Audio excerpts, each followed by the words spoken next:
Welcome to Samba Samba. Enjoy the video. You begin by getting essentials in place because those steps prevent frustrating failures later. Turn on Bluetooth on both devices and sign into the same Google account.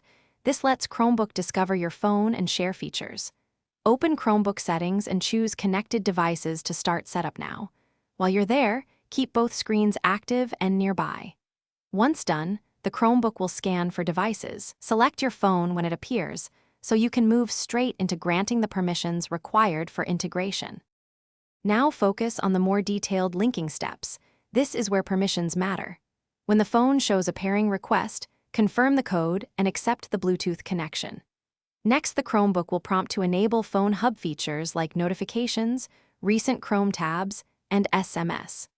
Grant the phone permission to share notifications and let the Chromebook access web activity and contacts if you want call and message integration. Make sure you remove restrictive battery optimization on the phone so the link stays alive when complete the process by testing features.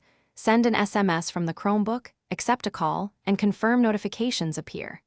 If you need internet sharing, enable instant tethering or use the phone's hotspot through the Connected Devices menu.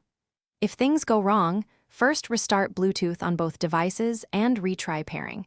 Make sure both are on the same Google account and fully updated. As a key troubleshooting tip, sign out and back into your Google account on the Chromebook if permissions or syncing refuse to stick. That often resolves stubborn link problems. Thanks for watching. Consider subscribing if we helped you.